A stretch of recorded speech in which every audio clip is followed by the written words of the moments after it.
So today I'm going to be exploring the world of Jojo's Bizzare Adventure games, but instead of playing the actual Jojo games, I'll be playing games that aren't Jojo games but has Jojo in it. And some of these games are absolute bangers, and some of them are controversial, and some are okay, I don't even know what this is. So to start this journey, I decided to take it back to one of the flops of the century and take a look at... Now, I'm not gonna lie, I actually enjoyed Jump Force when this game first came out.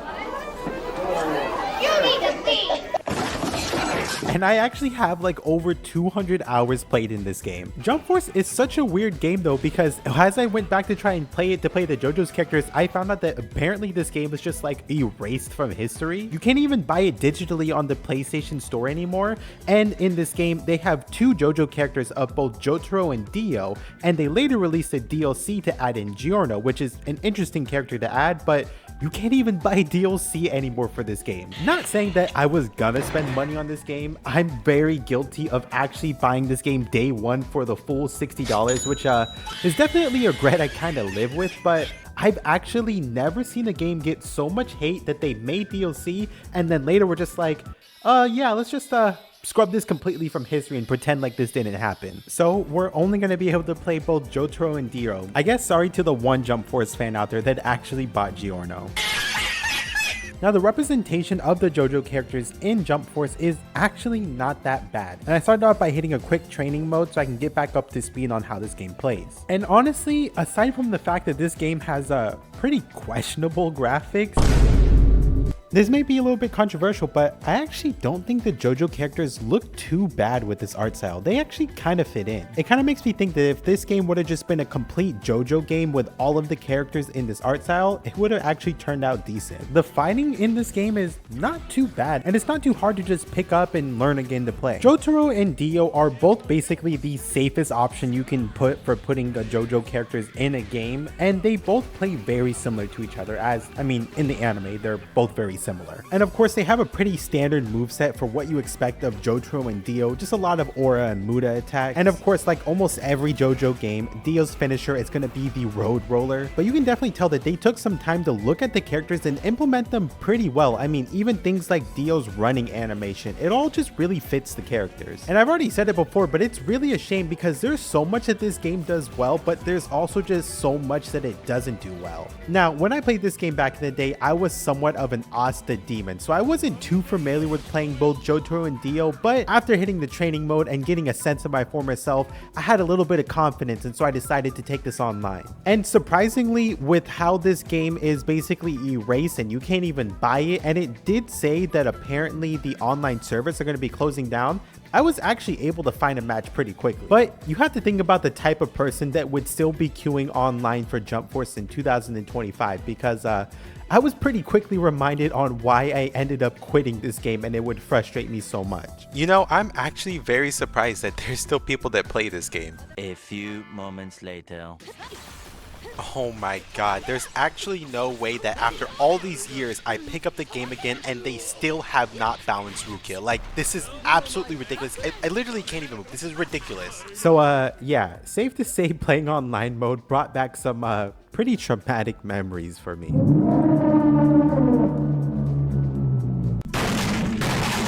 All in all though, the Jojo characters actually do look good in the game and they're pretty fun to play, and I feel like Jump Force at this time would just be a good game that you can just pick up and maybe play with friends for a few matches and have a little bit of fun, but nothing further than that, nothing to build a career out of and actually play consistently, because it is so broken and they just definitely dropped the ball on this game. I'm gonna give this one a B+ representation of Jojo.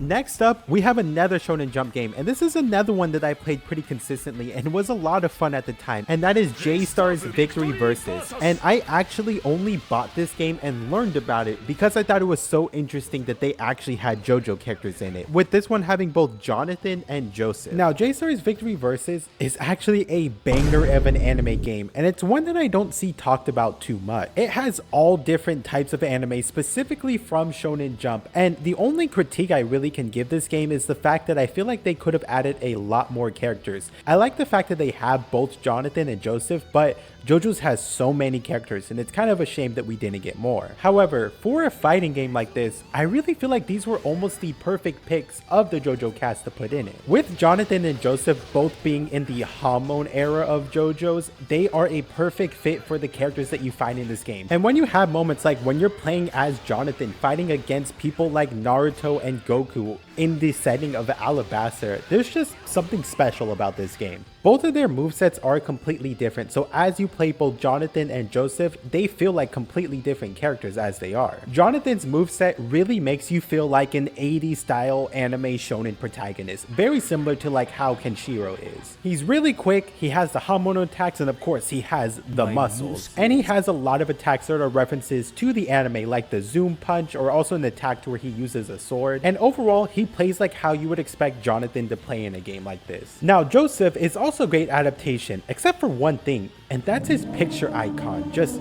something about this just creeps me out. I'm definitely gonna have nightmares about that one tonight. Oh my god. But Joseph is really fun to play as well, and he has a lot of cool attacks, such as using a Tommy gun, or even like his ultimate attack where he uses the Eye of Raja, which is like the first time I've seen Joseph use this for an attack in a fighting game. Now, you're gonna typically play Jonathan as a very up close character, while with Joseph, since he has things like the Cracker Volley and his Tommy gun to use, he's somewhat mid-range, so they definitely play completely different. The only thing with Jojo's being in this game is, aside from these two characters, you really kind of have nothing else. There's not even a JoJo stage in this game, which is really a shame. This overall is just a really great anime fighting game, especially if you're a fan of Shonen Jump, and the only critique I can give it, also how it relates to the JoJo characters, is it just needs more. If we had a few more JoJo characters, even adding in like Jotaro and Dio, or just adding a few JoJo stages or something like that, can help boost this game so much. But overall, I think this is definitely a better game than Jump Force, and I think the JoJo characters play a lot better than Jump Force, because in Jump Force, they play very similarly, versus here, they feel like two completely different characters. So overall, I'm gonna give this one an A rating on its representation of JoJo. ENIGMA as SEPIA is one of the most controversial mobile games to come out, and I'm actually surprised that this has not been taken down due to some sort of copyright, because I mean, just look at this, like this is actually bizarre. And you've probably heard of this game from the multiple ads as you're watching YouTube, which makes you think that the company must be making money to afford this. But just look at the trailer for this game and know that the game is absolutely nothing like this. So that already can basically tell you everything about what it's like to play this game. They somehow took a trailer that was basically looks like a middle school animation and then somehow made the game look even worse than this. And I'm also not gonna lie, this is hands down the worst game I have ever played. But they just had to add a character that looks like Dio, and I just wanted to get that character so bad for this video. And let's all be honest, like, would you? Like, let's really think about this. Like, would you? I mean,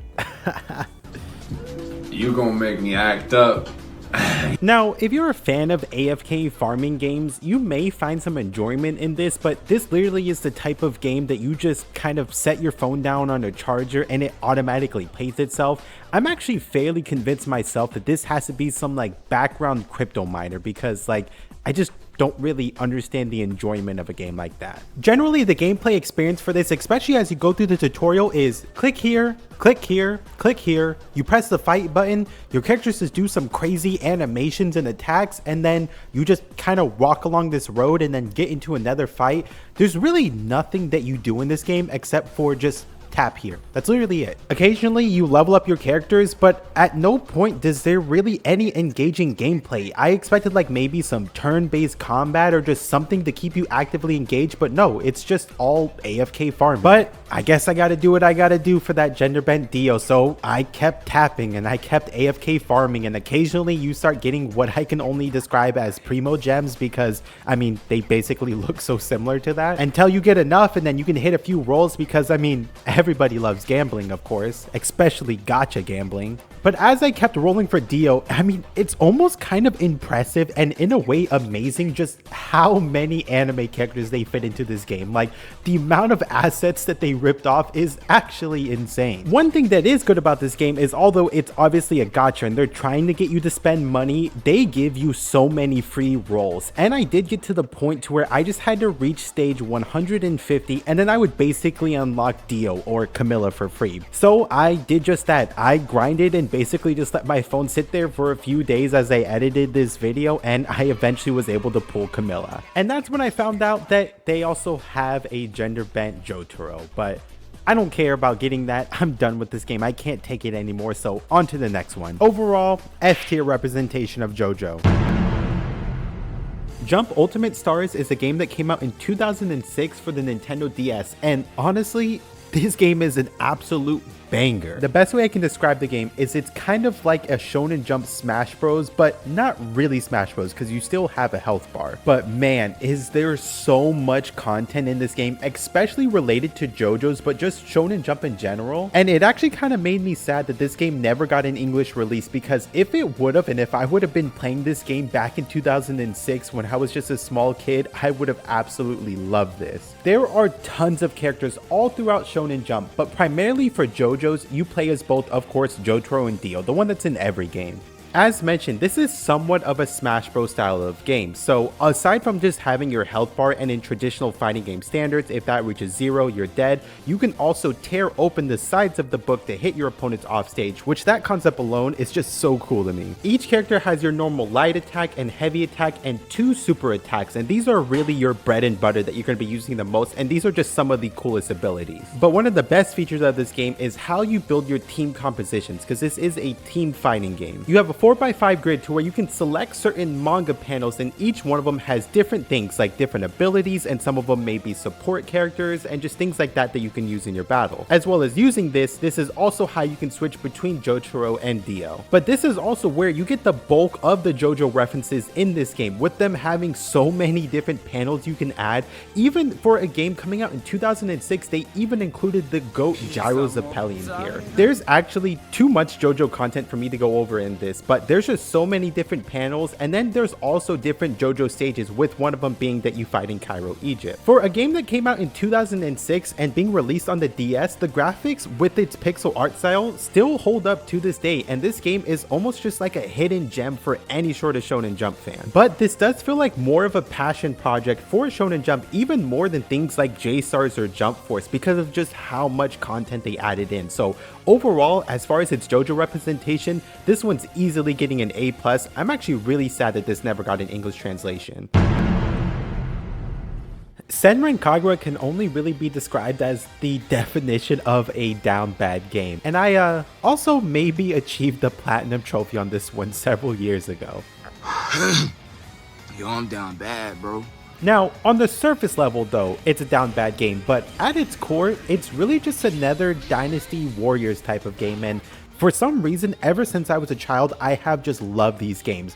Maybe it's just my monkey brain and the fact that I just like pressing one button to do all these flashy combos, but these are always so enjoyable to me, and this one is actually not that bad. And for some reason, one of the characters, who originally is just like some blonde girl in a school outfit, when you transform into her shinobi outfit, she just kind of turns into Jotaro.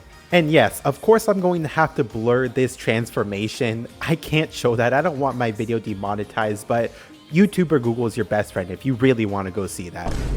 But Daidoju in her shinobi outfit when she's in her basically Jotaro form is actually really fun to play in this game. And I of course have to ask the question, after playing ENIGMA, SEPIA, and seeing that type of Dio, when you see this type of Jotaro, I mean, like, would you? Like, would you though? Like, let's really think about this. Now, if you've played any sort of Warriors game, whether if it be Dynasty Warriors or Warriors Orochi or even the One Piece spin-offs or the several other anime spin-off warrior games they have, you'll be very familiar with this. You basically have 2 attacks. You have your normal light attack and you have your normal heavy attack, and you can chain and combo these in together, but basically you're just spamming either square or triangle, and your character is just going absolutely crazy on screen, hitting all of these insane attacks and things like that. And you're basically just mowing down hordes of hundreds of enemies, and it's just very simple but just very fun to me. With this one, however, when you're Daidoju in her normal form, like I mentioned, you're just some blonde schoolgirl, but as you kill enough enemies, you start to collect scrolls, and then you can use these scrolls to transform into her shinobi outfit, and this is when she looks like Jotaro,